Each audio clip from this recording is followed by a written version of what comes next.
Wolenick, and I did a little bit of the parallel programming, and I edited the video. Yeah, hi, here is Rihan, and my task for this one is to program for ARM part and answer some of the parallel programming questions.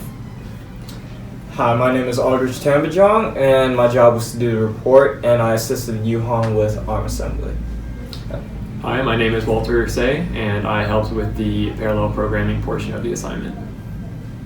Hi, my name is Peter Gray. I am the team coordinator, and so as team coordinator, I made sure everyone got a role. I supervised meetings, I made key decisions, and I mediated arguments within the group. I was also part of the parallel programming team. I was involved in troubleshooting the code specifically. The most challenging part of this assignment for me was figuring out the OpenMP syntax and how it related to the public and private variable access between threads. And this will help me in the future in designing efficient programs that will run with minimal computational strain on integrated systems, along with making sure that the programs don't give bad results. I learned from ARM assembly how to use CMP as an instruction to create conditional if jumps. I also learned how to read the flags when you were using the GDB. I learned how the leftmost bit assigned the sign, zero, overflow, and carry flags, and how its non-destructive property manipulates the zero and carry.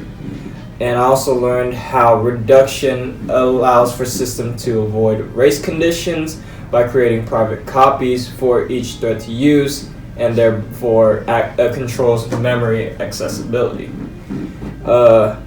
Having a better understanding of conditional jumps and parallel programming will make it easier for me in the future to create more complex code for harder assignments, whether it be class or for jobs. My most challenging thing was helping Yuhan with ARM, because Yuhan worked at a much faster pace than I was able to work at, and it was hard to follow with Yuhan. It was hard to follow what Yuhan was doing and how each step was going. I learned how to use the barrier to help with race conditions, basically just making sure every thread finished its cycle before moving on to future operations. For applications, I mean, that's really important in case I need to use the results for each thread in that operation. If I use it too early, then maybe I don't get the right result.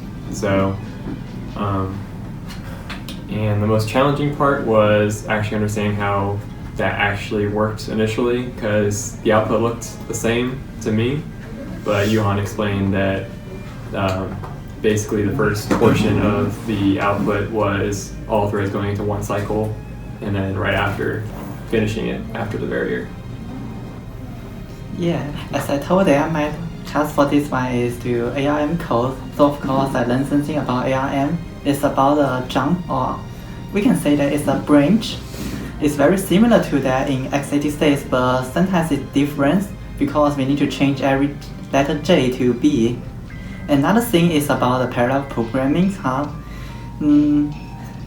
Except that is calling the barrier and the reduction. I have also figured out what's the definition of folk and drawing and master and workers. This is much more difficult than those two because I cannot find an example in our program, or maybe I cannot find a detailed explanation of that.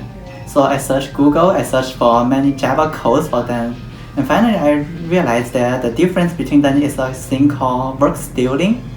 I believe that this will be very useful to my future work, because you know that there are many multiple threads programmed nowadays. So when I want to code a very large Java program,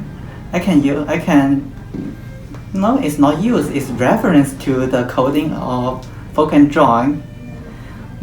For the most challenging part of this is to figure out what's the definition of folk and drawing, what's the definition of barrier. This is the most difficult thing of the whole group. It's not me, but in fact, after understanding it, I find it must be very useful to my future. Yeah. And this was my first time working with Parallel in the project. So I learned a bunch of basic things. I learned about the commands used to create, compile, and run C programs. I also learned how to create public and private variable access for different threads. And then I also learned how threads perform multiple tasks. So like building off of what Walter and Johan said, when the barrier is not in place, the memory or the processor that is closest to the memory location will actually access the task first and complete it first.